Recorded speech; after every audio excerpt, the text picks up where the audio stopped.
It's the Empowerment Perspective Radio Show, hosted by Demiso Josie, Kareem Spence, and Miss Stacy Sanderson Dick. Stay empowered. Stay empowered. Right, welcome to another episode of the Empowerment Perspective Radio Show. I go by the name of Demiso Josie alongside Spencer's here. We are missing Stacy Sanderson Dick. Had a family situation she had to take care of, so shout out to her. Fairness to her, I missed last week's show, so you know. It was crazy. Last week after the intro, and it was funny because I forgot I was supposed to go in. So Adam looking at me like, yo, you going to say something? He was cute. He was like, Because I'm so used to you doing the intro. And I'm like, oh, yeah, that's right. He's not here today. That is crazy. So on that last show, we talked about finances. Yeah, we talked about money. They tried to go and talk about my money, but I continued to deflect. I'm like, no, not talk about my money. We need like 3 hours for that, though. Listen, we may need just to shut the whole studio down for a day and just talk about it. That's funny. So, yeah, I missed out. I was at that wedding out in the Hamptons, so shout out to my cousin out there. He got married out there. And did you get some champagne? I got more than champagne. What's more than champagne? We got it in. You got it in? Yeah, I think I'm just now recovering from let me ask you this. Was it open bar, though? It was open bar. It was open bar. Yeah, like 12 o'clock in the afternoon, but it was open bar. People in the Hamptons got real problems because they got real tax problems. Absolutely. Cost a lot. Absolutely. They even had like a comedian, like when you walked into the reception area, and he was going jokes? In on people. It was funny. I was like, I need to have you on the show. Too funny.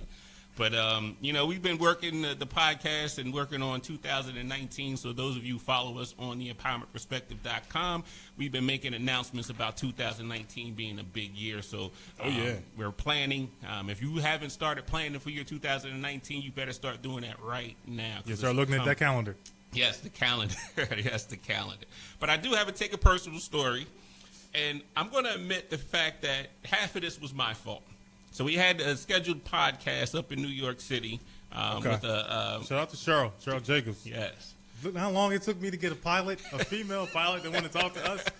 So you've been working on this for a long time. So it was a miscommunication in terms of the time that we were supposed to go up there. And I was like, I'm leaving after work, and Kareem was like, yo, the show's at 3 o'clock. And I'm like, I can't leave till 3 o'clock. So I booked the hotel, though, that day. And this is my I don't know why you did that. Yeah, go ahead. I'm sorry. So, because I figured, we were supposed to stay up in New York or whatever and get a couple of shows in. So, I booked the hotel, and then I call you, and that's when you was like, yo, the show's at 3 o'clock, so I had to try to cancel my hotel plans. So, I figured I called the hotel, and I just literally got off the phone with them. And they was like, no, you can't change it. It's too late. I was like, what do you mean it's too late? So, this is Friday, right? So, I look on the website. And the cancellation policy said that your reservation had to be canceled by Wednesday. I said, this don't even make sense. I booked it on Friday. How's the cancellation policy 2 days before? Oh, wow, yeah, that shouldn't even apply to you. Yeah, that's crazy. They're petty. They was like, yo, we're going to charge you, or you're going to have to use this, or you can move it. So I was like, all right, I'll move it, whatever. So I figured I'd take my girls up later in November. So I moved the date. And then they had a nerve to charge me extra $20 because the fee changed. They charged it. That was 20. So should I be taking this personal? You should take that personal. Matter of fact, you should shout out the hotel chain that did this to you. I can't shout them out because I use them all the time when we travel. I stay with the brand because I like getting points and free stuff. So I figure we're on the road a lot. And I like this chain. We stayed at this chain plenty of times. So I'm not going to shout the chain out. I'm going to shout out the worker. She should have hooked me up. She should have. And be like, listen, all right, cool, here's your money. I can see you literally just did this like 10 minutes ago. So let me ask you this.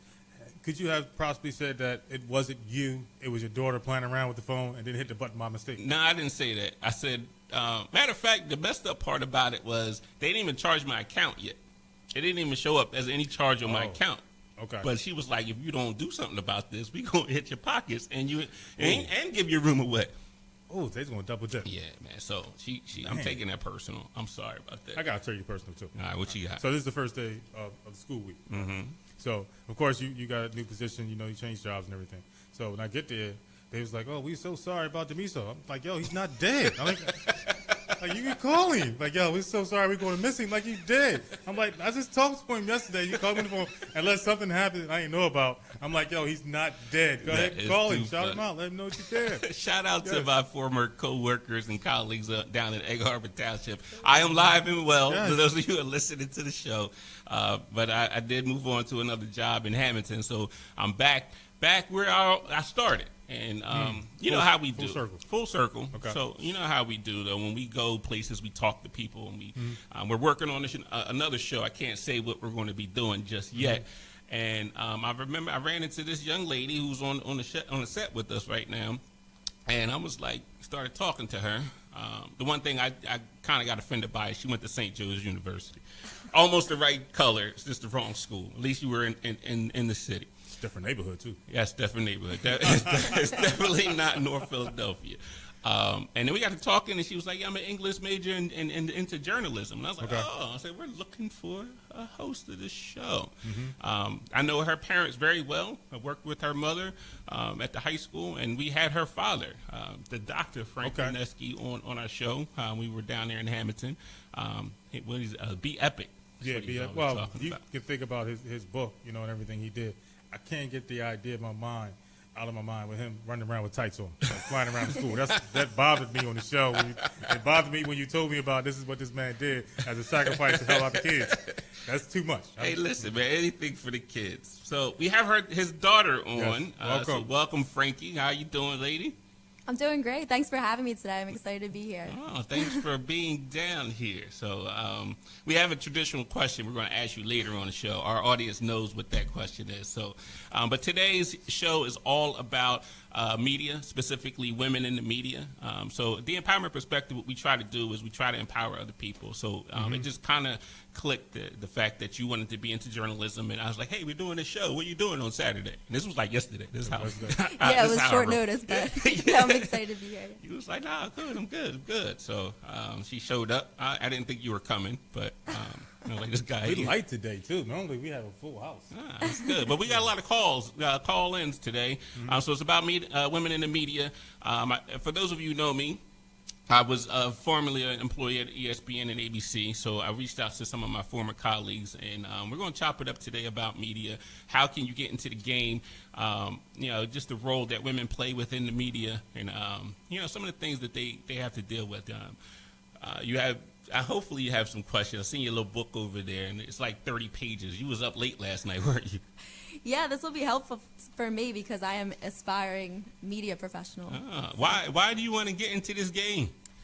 I've always loved to read and write ever since I was little. Would make my own little newspapers and magazines. Just always kind of loved telling stories. And I think the news is, even though some people think print is dying or dead, I think the news will always be important. And I think it's really important for women to get into media too and represent themselves. That I agree with. But you mentioned that professional and you have notes and he has notes. I'm standing here trying to figure out which headphones I'm supposed to use. I guess I'm the unprofessional media person on the set today. You wouldn't be you if you didn't do that. I don't have any notes in front of me. Somebody's actually texting me to listen to the show. It's empty. It is. I put it on. But it looks good. Now, I can tell you that she has a whole lot of stuff that she's written down. So she came prepared. I'm afraid. No, I'm just a big note taker. I like to have my notes in front of me. That is awesome. So what do you think about my story? Should I have taken it personal? Yeah, I definitely would take that personal, especially if it's a hotel chain you use a lot. They should know that you're a regular. They should treat you better. I should have an insider. That's what I'm talking about. I need the guy with the white gloves to come in, open the door, pour my drink. You need anything, Mr. Josie? Matter of fact, did you tell them that you were a regular? No, they should know. It should pop up and be like, listen, you're a preferred guest, member, blah, blah, blah. But now they just wanted to hit my pockets. Interesting. I spent all my points down in Atlanta last time. You went all in? I went all in. Well, halfway in. I still got some left over. Speaking of Atlanta, yes.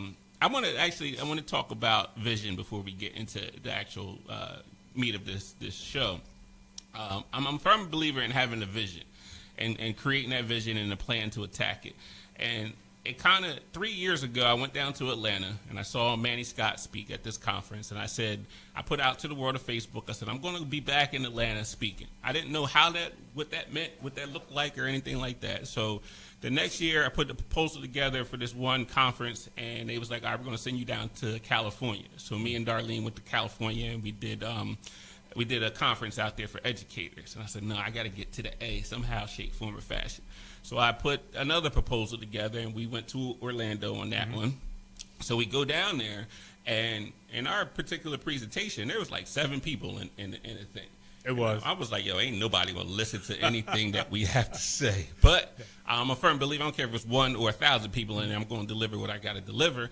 And the right people was in there. Gotcha. One of the directors walked out and then went and got the big director. And they was like, on top of the fact that Kareem was being petty down there. They wanted to make sure, is he worth all this trouble? Let's go see what he's in there talking about. Make sure he's worth it. So they didn't have Kareem's name on the list to be down there. Mind you, we had to pay for this. So Kareem got a little angry, a little petty. And then once they seen the presentation, they invited us down to Atlanta for free this time, and to Vegas. So I finally got down to Atlanta, and I was like, all right, the vision came true. But then I just got a call from the same organization maybe 2 days ago, and it was like, yo, we're going to put you guys in the pre-conference, and you're going to have all these sessions and things. So the vision, I didn't know it was going to take that route. I thought I was just going to go straight to the A. But sometimes, and I wrote this to some of my colleagues in my new school, I said, sometimes we just got to take the stairs. We can't take the express route to everything. So even though we had to go to California, and then eventually Orlando, and finally found our way to Atlanta. Sometimes we just got to take them stairs instead of trying to find the easy way out of everything. But that would have never happened if that vision didn't start. You know what I mean? So a lot of us, we need to start dreaming big. We need to start having visions. We need to start, looking to step out of your comfort zone and starting to attack those things. So. Well, speaking of that, I want to touch on something that's really controversial right now in the media, which is the Nike commercial with the face of Kaepernick. Now, I watched the commercial several times, and it had nothing to do with him taking a knee or anything else against the military or even the flag. More importantly, what he said and what you just said was to dream crazy. And if your dream is not crazy enough, then maybe you have the wrong dream. And I found that to be really big because your dream is crazy. And you was like, yo, you coming too? And I'm like, I'm coming too? Let's go. That wasn't even part of my dream. Right. My dream was to be playing for Los Angeles Dodgers or the Lakers. That wasn't my dream. So be ready, Frankie. I might be like, listen, we're going to go ahead and go here and speak here, and you're going to represent women in media. So now you're officially media. So congratulations. Yes. Thank you. You're Sounds now, great. So now let me ask this before we go into your why and your purpose and things of that nature. I'm on an injured reserve this week, and I was telling you guys before we came on, right? This is the first week of school, right? I've been wearing these shoes all summer, but I didn't get my 6.5 hours in straight. So what happened was I had to go down to the nurse's office because the back of my heel, it was cut from the shoe. Now, how do you manage that? What, the blisters from the new shoes? Yes, that's the worst. It's honestly the worst. I honestly just don't wear the shoes anymore. I give up. Oh, no. We can't do that. No. Shoes cost then money. You gotta get No. I'm just kidding. You got to get some heavy-duty Band-Aids on that. What do you recommend? And this is for everybody that's listening that's professional. You don't want to go through this. What kind of Band-Aids you recommend? Just the Band-Aid brand, the really thick ones, though, like the heavy-duty. They got Snoopy on them? Star Wars characters. Now, should I have winter urgent care? Yeah, maybe. No, I'm just kidding. No, just get those. Listen, anything that has you walking funny, you definitely want to go and see what the emergency is. Because that's too funny. Well, we're about to take this quick commercial break. On the other side of the commercial break, we're going to have our first call in from Woman in Media, and we'll introduce her on the flip side of this break. Stay tuned. Visit Dutch Family Furniture and Restaurant in the Greater Bridgeton Amish Market. Our expansive showroom features fine handmade Amish furniture, all imported from Lancaster, Pennsylvania. Specializing in custom orders, Dutch Family Furniture can create the perfect piece for your home. Visit the family-owned and operated Dutch Family Restaurant for fresh and delicious food for any meal. Try some pot roast or farm-raised turkey or any of our delicious meals and desserts. Dutch Family Furniture and Restaurant at the Greater Bridgeton Amish Market is the perfect place to find home away from home. Hi, I'm Gary Monteroso, and I just love the sound of beer being poured into a glass. If you also enjoy a cold brew, then join Tara Nurin and me every week for What's on Tap. We'll bring you tasting reviews, some of the top personalities in the beverage world, and much more. Saturdays at 1 p.m. on 99.9 FM, 1240 a.m., and online at snjtoday.com. All right, welcome back to the Empowerment Perspective Radio Show. I go by the name of Demiso Josie alongside my man, the one and only Mr. Petty, Yes, I'm Kareem here. Spence. We got Frankie in the building. Welcome, Frankie, What's to up? the team. Thank you. All right. We also, so this show's all about women in the media and media in general, and we're all about trying to empower our audience. So if you have an interest or you know someone that has an interest in being in the media, today's the show that you want to pay attention to. We're going to hopefully talk to some people that's going to shed some light on how they got into the industry and what it takes to be successful. As I mentioned before, in a previous life, I used to work for a company called ESPN and ABC, and I met some awesome people in New York City. And I have one on the line right now, Miss Natasha Manners. How are you doing, lady? Natasha? All right, maybe we'll go back to Natasha in a minute. But what I'm going to do is tell you about my journey on how I got into the game. It was kind of by accident, to be honest with you. My brothers, one was going to be an electrical engineer, the other one was going to go into like radio and stuff. And I didn't want to be like them. Okay. So I wanted to blaze my own trail. And I just looked at the catalog at Temple. I was like, all right, known for radio, TV, and film. So I said, let me go ahead and pick this as a major. Okay. But one of the wonderful things that Temple has done is that they have required an internship. So what happened with me is I had an internship with, at the time, it eventually became CW, but I think it was like UPN or something back in the day. UPN, okay. Yeah. That's really good programming. Yeah. So there was this local program that I was a producer for, and the lady I was working under actually got fired. Oh, wow. So instead of canceling the show, they was like, well, here you go. It's your show. They just gave you the keys. They gave me the keys to the ship. So I created this show, and get this, though. So there's a program director, and I created the show, and I had a very, very young Jill Scott on it. She was a poet at the time. Okay. And they was like, no, she can't be on the show. You didn't sign her to your label? I should have signed her. So the amazing thing is that, here's Jill Scott now, is this mega star and all this stuff. And She started with you. Yeah, so. Does she remember you? Like if you walk up to her like, Jill, what's up? I'm sure not. Jilly from Philly, what's up? I'm sure. The chicken wings I used to bring you? Hey, grits, yeah. But so I put my resume built off of that, and I got a job offer for ESPN. Went up to Connecticut, and started working as a network integrator up there, and that was just weird. Like it was, here's Stuart Scott sitting next to you eating lunch, and then you got all these NFL players and these athletes just walking around campus. But the weird thing at the time is everybody was like, "Yo, you work for ESPN, but they didn't pay you jack." I was only making $28,000 a year. Oh, man. Fresh out of college. And I'm looking at that now, like, speaking of finances, I was like, how did I manage having an apartment and all that stuff? But you only ate like once a week? No, I ate good. Well, ESPN they took care of you on other ends. Okay. Like, you know what I'm saying? So all the perks was pretty good. So then it's about networking at that particular point in time. So I think we got Natasha online. Natasha, are you there? Yes, I'm here. How are you? I'm good. How are you? Good. Is it raining up there in New York City? It looks like it's about to start coming down very soon, but right now we're dry. All right. It's been a long time. I haven't talked to you in a long It time. has been a very long time, but it's good to hear from you. Likewise. Well, listen, we're going to jump right in. I just want you to explain your journey and how you got into television. Like, why did you choose that route, and how did you get to where you are right now? Interesting. So I've always been interested in arts, entertainment, television. I've always been interested in that industry. Parents out there will say, try to be a doctor or be a lawyer, a judge. Things like that never interested me. I've always been someone of the arts.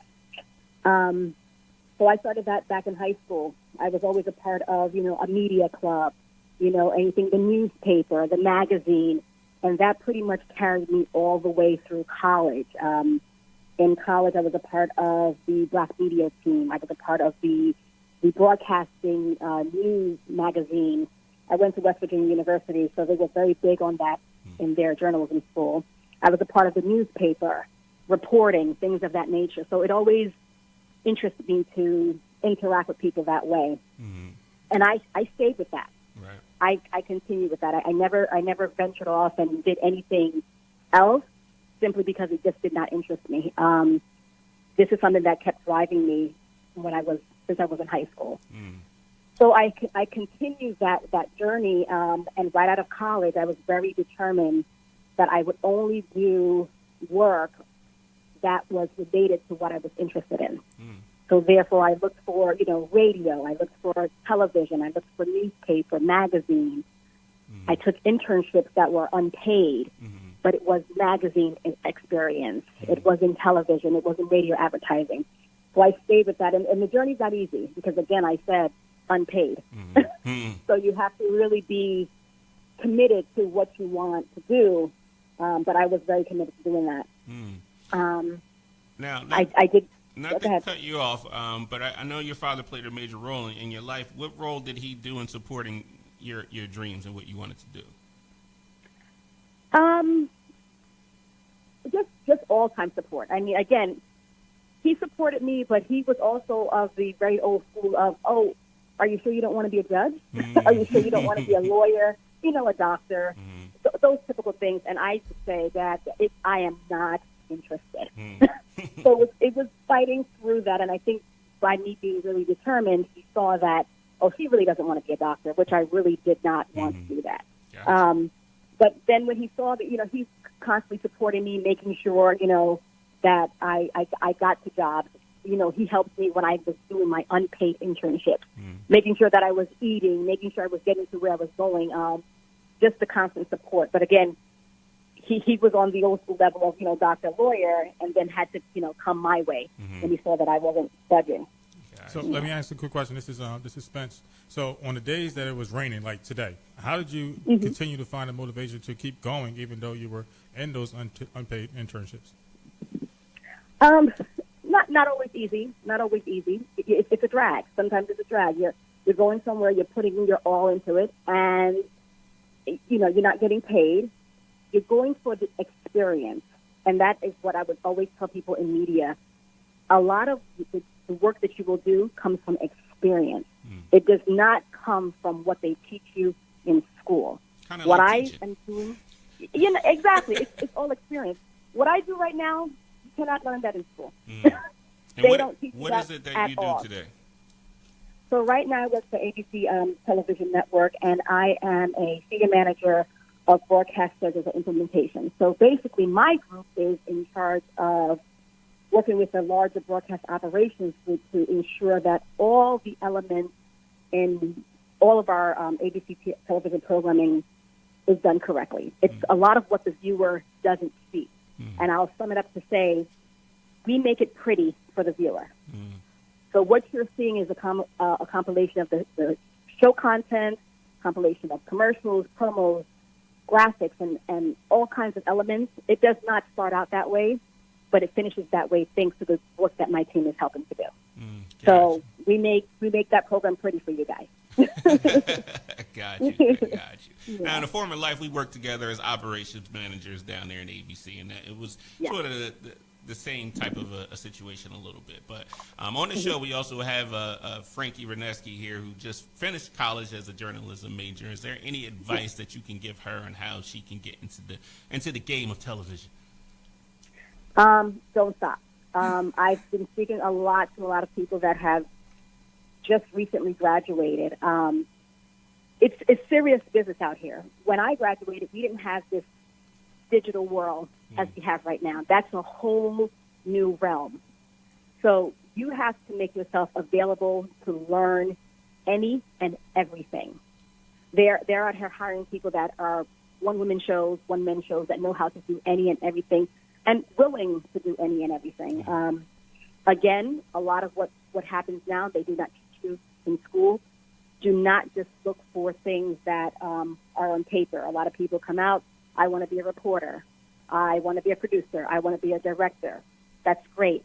But there are so many other opportunities aside from those things. There's just new opportunities in the digital world, social media world. They're hiring for these types of jobs that people don't necessarily know about. They do not teach you these things in school. A lot of this is experience-based. So I would say look for all aspects. Look for anything and everything related to media, related to the digital world. I work a little bit in new technology. Everything is computer-based now. So do not limit yourself, and don't be don't be afraid to try something new. Great, thank you. Yeah, I actually just had an internship at a TV station in Philly where I was on the digital team, and it definitely was really eye-opening to see that there are other jobs besides just being on TV or on air, and it was definitely really eye-opening. But I definitely also relate to your story because I've always wanted to be in the arts too, but it definitely can be discouraging when I see a lot of my friends, business majors, getting their jobs right out of college, and I'm kind of, do I really want to do this? But I definitely really do want to do this, so I'm definitely going to keep on that path. One of the biggest things, really, and especially in TV, is your ability to network. Meeting people, this is part of the reason why I asked you to be on the show today, frankly, because we were talking to a lot of people that you can make contact with and developing that network and trying to get into it. So when I worked at ESPN, there were art majors I worked next to. It was all about who you knew at that particular point in time. And then you kind of navigate the waters of, once you're in the company, once you're in the door, like the sky's sort of the limit, you kind of feel your way through it. So I want to switch gears a little bit here. I know that you're a parent and you're married. So talk about how do you balance that within industries such as TV? Ooh, that's a job in itself. You really have to. When I had my first child, he's now 15, but when I had my first child, I was actually working in the same environment that Denise spoke of before. It was a 24/7 department, working all kinds of hours, overnight, weekends. Your life was not your own. What really helped me was I had a strong support system behind me. That really helped me. There was no way that I would be able to do that without that support system. But after a certain amount of time, even that became too draining. You do not get to have the life that you necessarily want. That's not the life that I wanted, which is why I switched to something in my department that was a little bit more stable than not working with a department that was, 24/7 on call. You were expected to stay after your 8 hours if there was breaking news, and it just started to drain me. And I had been with that department for a little bit, about 5 years, and I always say 5 years is that mark when people start figuring out if they want to continue in a job, if they're really, really interested in it, or they might start looking elsewhere. Their interests might, differ. So that was about the time. And I went to people and I told them, I said, listen, I was actually willing to quit so that I can get some normalcy back in my life because I had a child at the time, married, and I wasn't home half the time. So it just so happened that there were other opportunities in my area that was a little bit more stable that I happened to go for. But it's not easy. And I say that for any job. It's not easy when you have other people to care for, whether it's children, whether it's parents. There are people that, they do, nonprofit work or other work outside of their regular day job. It's balancing act is not easy. I am a big proponent of self-care. I preach that to the top of my lungs. So I always say, if you can find something, you cannot make work your entire life. I always say that, work happens in the course of life. Life doesn't happen in the course of work. And I stick by that. Yeah. Well, Natasha, we definitely thank you for your time. Yes. It was definitely good to get up with you, and hopefully we can contact you in the future.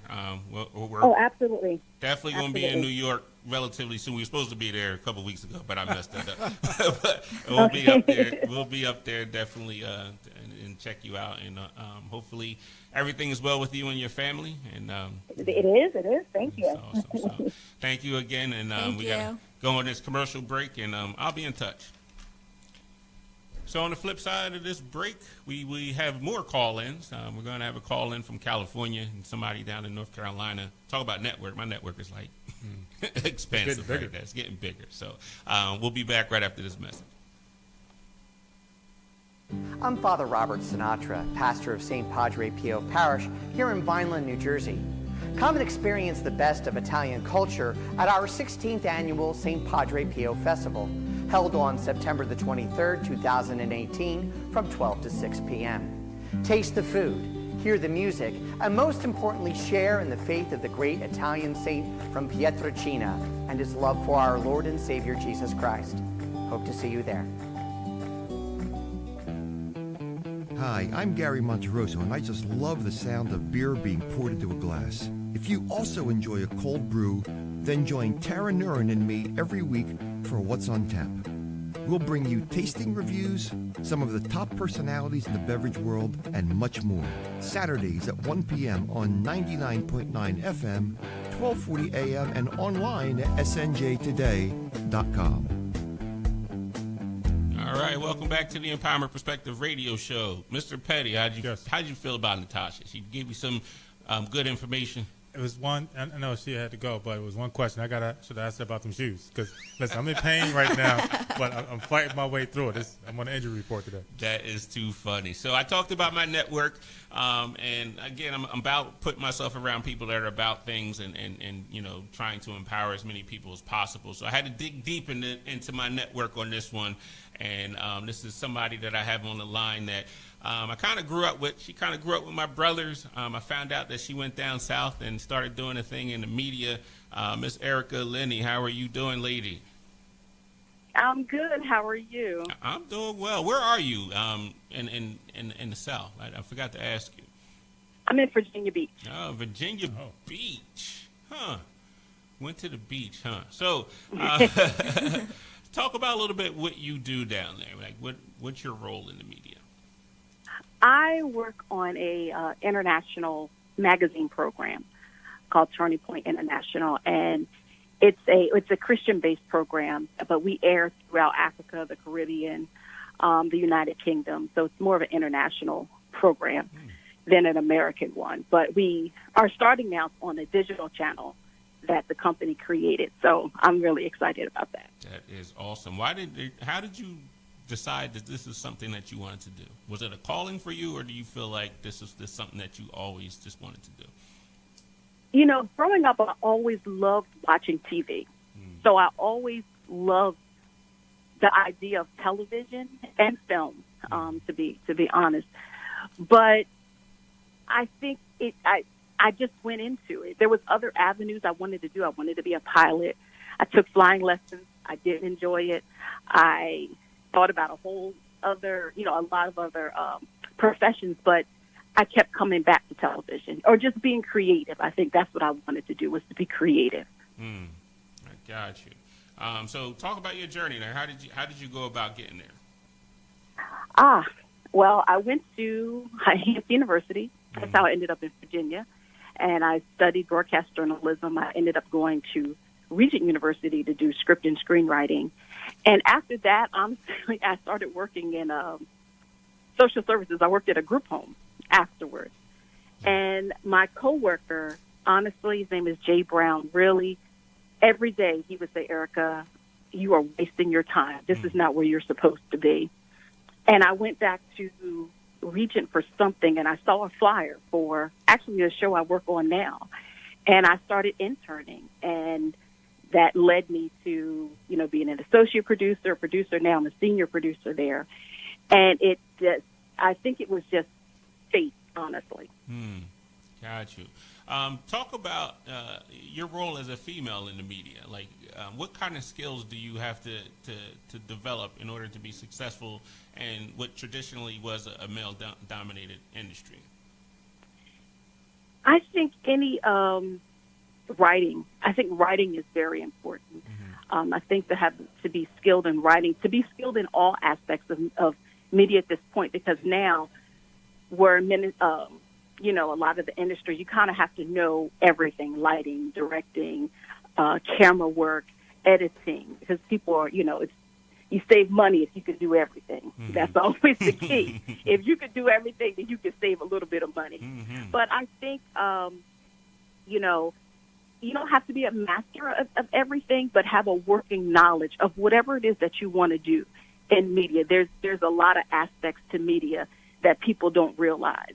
And so it's not just, directing or producing, and there's a lot of different roles. But whatever your role is, be familiar with it. Learn it to the best of your ability, and be good at what you do. I think that's the biggest thing, because I think if you're good at what you do, it can definitely open some doors for you. Now, this is Spence, but as a producer of a show, how do you manage egos? I have a really big ego. I really do. Yeah, it's tough. It's tough managing. I have a really big ego. How do you manage Well, it? see, Because it couldn't be two of me on the same show. It would work. here's the thing. The show I work on, the team is very small. So there's no room for ego. You know, like, yes, I'm the senior producer, but I'll go over to the craft services table. I spend times when we have guests. I have fixed food for people. I don't have a problem doing that because my goal is to ensure that we have a good show. And so if I'm going to ensure we have a good show, then I have to lay, and everyone has to lay their ego down. I think that comes into play. Let's say if I had a really huge team and, you know, I had to step in and do things, like go to pick up a guest from the airport and stuff like that, then maybe my ego would be bigger. But because there's only a couple of us on the show, I wear many hats, so there's no room for ego. That's funny. How do you decide in terms of your content? I know that media is largely driven by the audience and the audience's wants. So when you go into a show, like, what's that process? Are you constantly thinking about what the audience wants, or are you just creating content and hopefully that you'll get a big following? No, it's definitely audience driven. And the show I work on was created specifically for Africa. The man who created the show is he's Nigerian and British, and he created the show specifically for Africa. And one thing with our show we don't do is we only show the beautiful parts of Africa. We will not go into a place and manipulate images. I'll put it like that. And create, you know, people don't see parts of Africa that I see when I go. And so those are the things that I like to show. I like to show, you know, people doing things. I've done stories where people who were in slums, but it was a situation where they came out of the slum. And I'm not denying any of those other things exist, but I think we have enough of those images to suffice all of us. And so my goal is to show, with it being a Christian-based program, we like to show people who have, God has helped them through various situations in their life. And so those are the things that I know that our audience really likes to see. And the fact that most people now live in cities in Africa, and not to say there are still villages and things like that, but the majority of the people live in cities. And so I always like to read data, get understanding, and create a program that I know our audience will enjoy. I think that's big because I think a lot of people have this misunderstanding that media has agenda. I mean, there are some places out there that may have it, but it is 100% audience driven.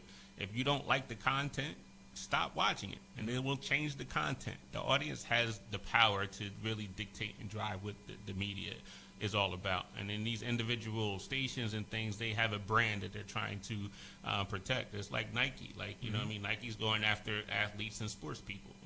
You don't want to be an athlete, you don't want to wear Nike, you stop buying it. They're going to change their brand to reflect it. So the media doesn't necessarily have this agenda. There's no big brother watching.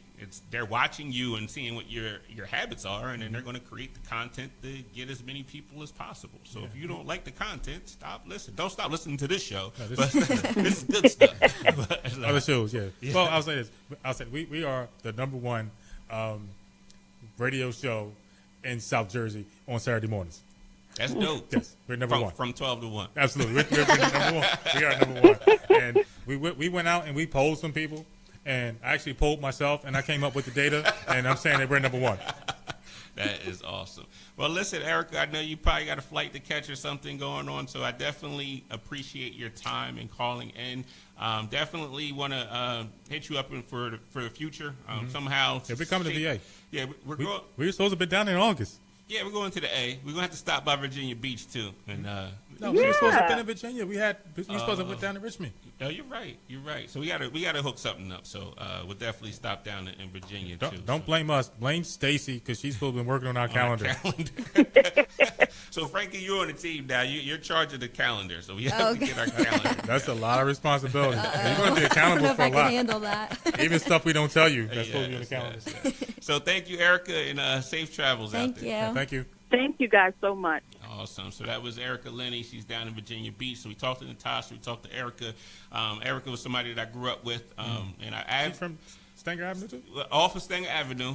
So I part of the podcast and part of these things I kind of bring on my close people that I grew up with, just so that people can understand that where we grew up and how we were a network of people working together. And, I don't really think there's too many of us that aren't about doing stuff. So you guys have a really unique neighborhood, and I keep saying that. My neighborhood is nothing like that. That is awesome. So we have another caller calling in all the way from the West Coast. Is somebody that I worked with actually at ESPN and ABC. I actually followed her from ESPN to ABC. She was nice enough to wake up early in the morning to be on our show. Miss Leslie Perkins, are you there? Leslie? I might have to call Leslie back in a minute. But I understand, because if you called me early in the morning, I may take a nap too. That's petty. That's like 3-hour difference, though. It is a 3-hour difference, but when you have good friends and you're a good person, they will wake up. Or now she asked me to do it. I'm not waking up. Wow. I'm just joking. I am just joking. So what do you think so far, Frankie, about the show?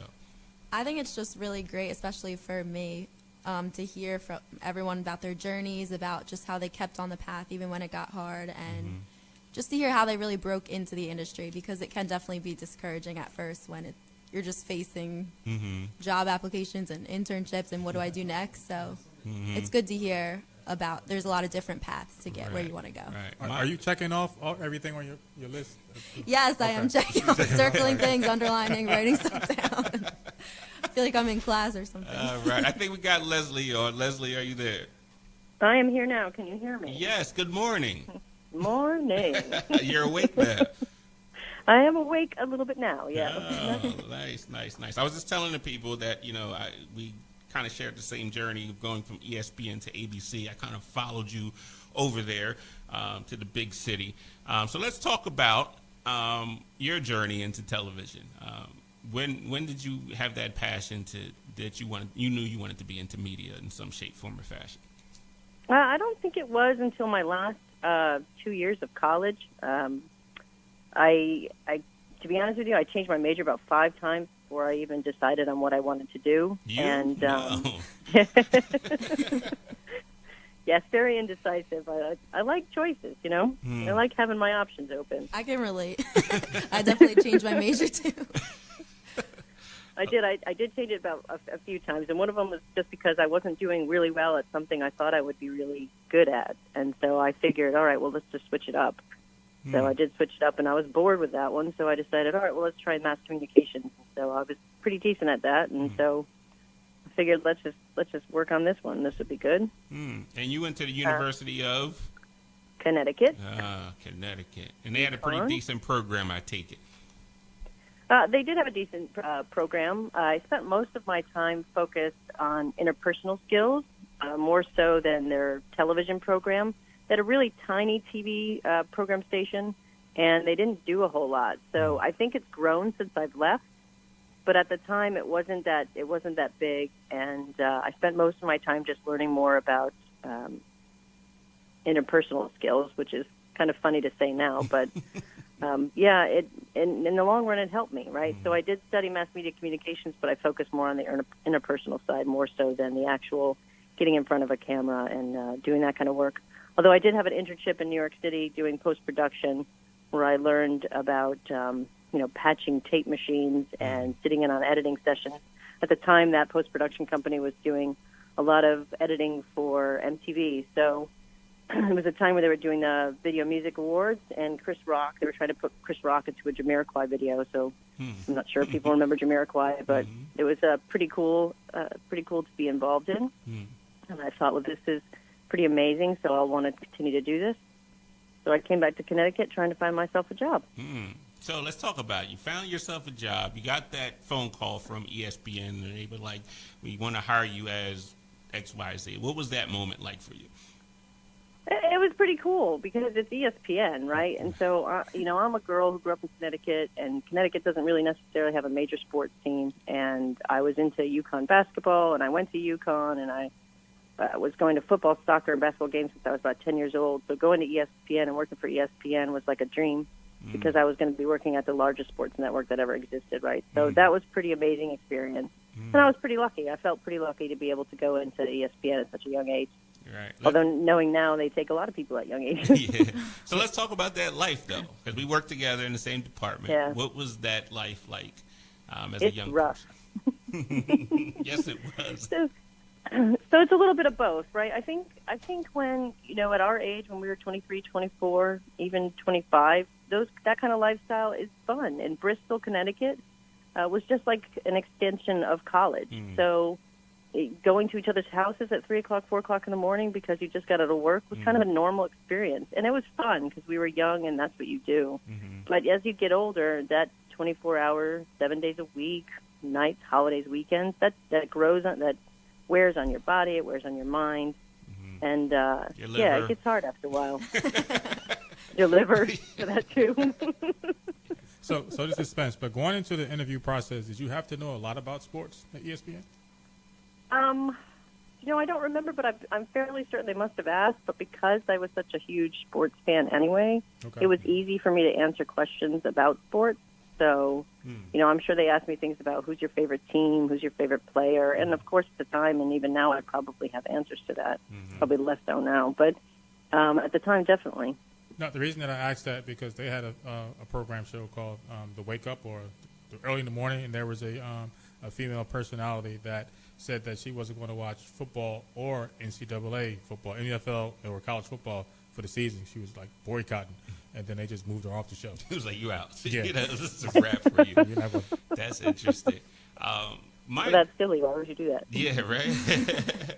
One of the tell signs of a company's going to hire you is if they put you up in a hotel or they fly you out, they're not going to waste money on you.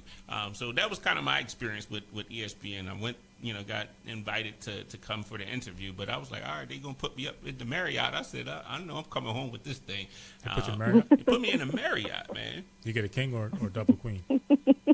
I think I had a king. You had a king. I had a king, and that was really an interesting experience for me. So you decided to move to ABC, and you worked in, I believe, in the commercial department, correct?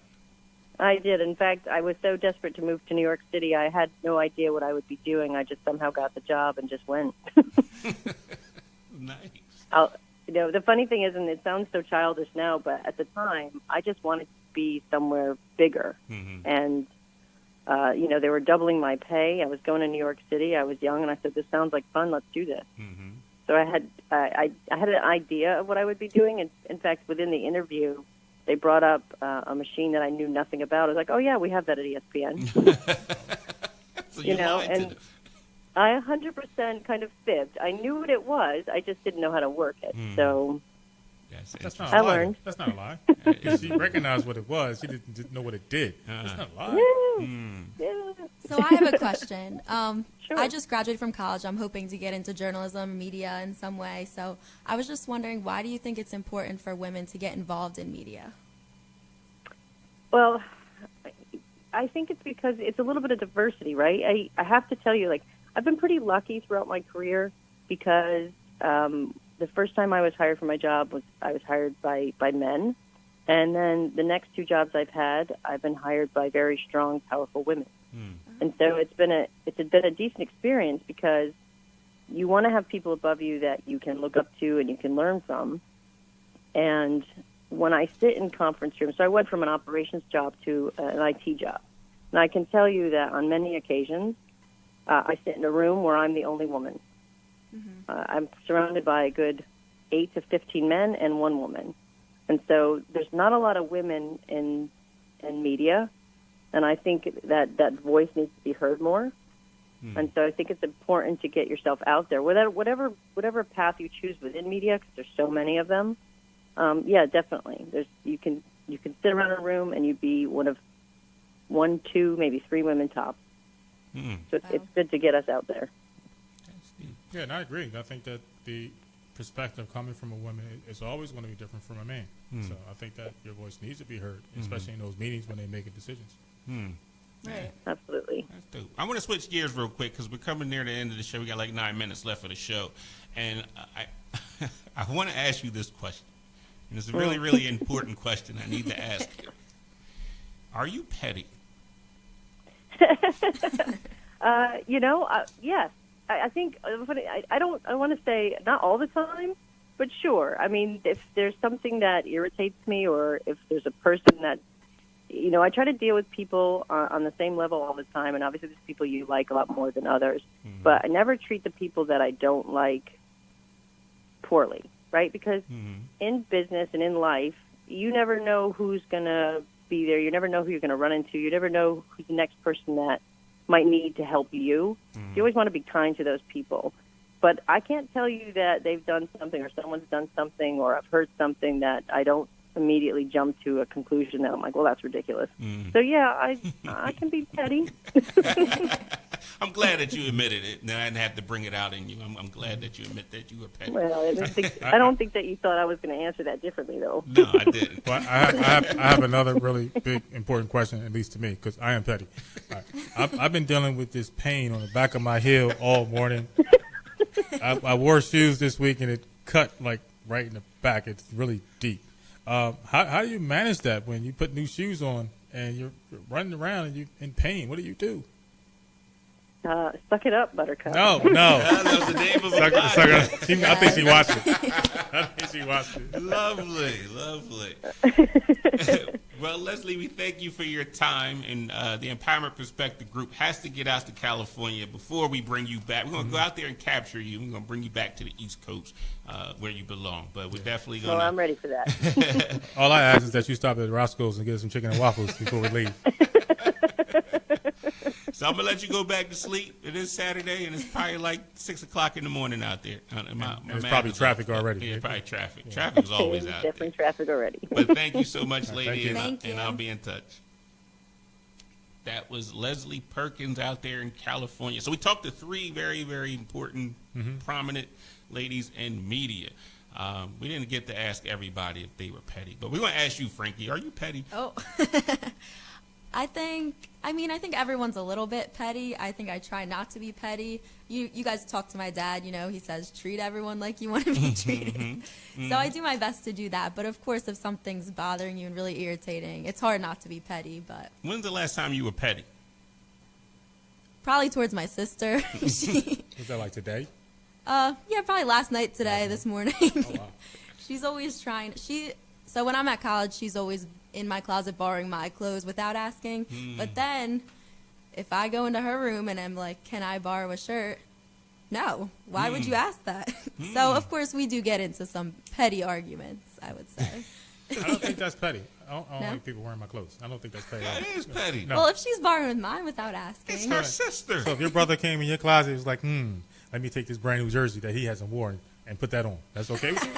I have a story real quick. It wasn't me. My uncle, right?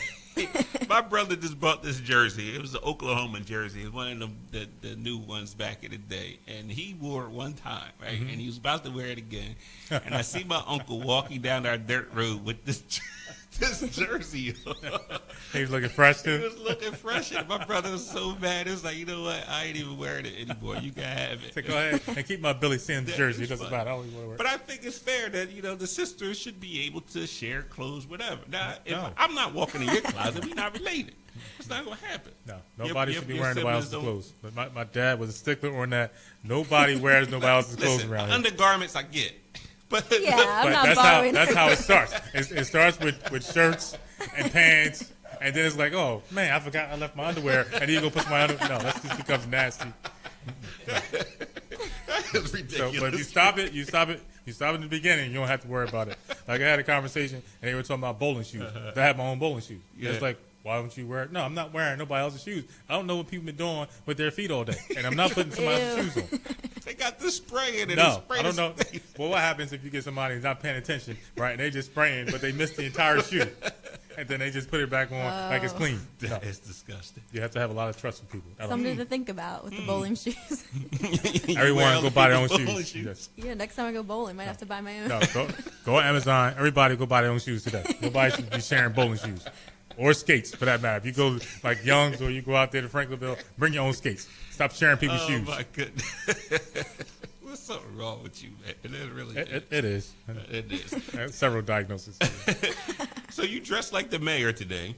Yes. Oh, yes. Sir. Why are you dressed up like the mayor today? We have a speaking engagement. So the Empowerment Perspective has been invited to go down to ACCC in Shalonda Austin's program, which is In My Care. So they have a nice event going on today. They have a lot of community people coming out, and you know they're going to share some stuff with the students to get them ready for school. That is awesome. That is awesome. And speaking of school, everyone's back in the school and hopefully back in the swing of things.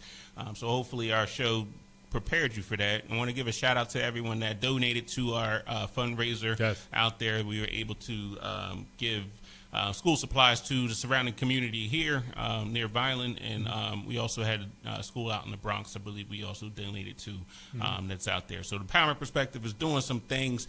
We got our fundraiser coming up for Thanksgiving. What I think I want to do, though, is I want to find a neighborhood and actually cook for the neighborhood. It'd be free, and people could come out and Pookie, don't show up, Pookie. I got these cheeseburgers. Yes. So if you hit us up and contact us on www.theempowermentperspective.com and drop us a line as to why your neighborhood needs some assistance and would like us to come out there and be a blessing to your neighborhood. We're going to figure out a way to make that happen for you. So that's theempowermentperspective.com. So Frankie, how was it today? It was an awesome experience. I feel really inspired. No, seriously, though, I do feel really inspired hearing from, these strong women in the media and just about their path and just their inspiring words. I'm definitely going to keep pursuing what I want to do, and hopefully it'll lead somewhere, I would say. Definitely. I learned a lot from not wearing other people's shoes. Yep, I learned not to wear the bowling shoes either. Miso, you're a grown man. Stop wearing other people's shoes. I don't even want to wear my shoes half the time. Like, it's crazy. Also, we have coming up, hopefully, we're developing a show. So this was kind of like Frankie's audition for the show. I think she did really well today. Thank you. So we're developing a show based upon food and conversation is what I'll say. So I just also want to give a shout out. We had a sponsor for this particular show, Oh Brother, down there in Philadelphia on 2nd and Market. They will be having their grand opening event on October 6th, which is Temple's University's homecoming. We're going to be down there doing a live podcast, so make sure you get down there. There's giveaways, free food, and all that stuff. That is Oh Brother on 2nd and Market. We met the owners down there. Yeah, we met the owners. I mean, the food is outstanding, so they fed us, and they didn't even charge us, which was good. That was awesome. I was like, all right. That's the best part of the day. I had to pay $50 for parking. Wow. So the food was free. But the food was good, and the environment, the ambiance of like it's like an upscale burger place. So I mean, I recommend everybody go check them out. Definitely. Again, that's October 6th. That's on 2nd and Market. They were the sponsor for today's show. Oh Brother. I think I had the veggie burger down there because I don't eat beef and pork and all that stuff. So they have some options if you don't eat those things as well. So yeah, I don't eat beef either, but I had the pulled it was a pulled buffalo chicken sandwich. And it had blue cheese on it. And I told him to keep the coleslaw, but it was good, though. Frank, any last words before we get out of here? I just want to say thank you guys for having me. I loved hearing from what you guys had to say. Very entertaining, and just what all the callers had to say. And definitely, if you're a woman out there, don't feel like you can't not pursue what you want to do. Just follow your dreams, and it'll lead you where you're meant to be. Right. Stacey, we missed you today. On behalf of the Empowerment Perspective Group, make sure you tune in. We'll be back in another 2 weeks here on snjtoday.com. Until next time, we got coming up next time. Stay empowered.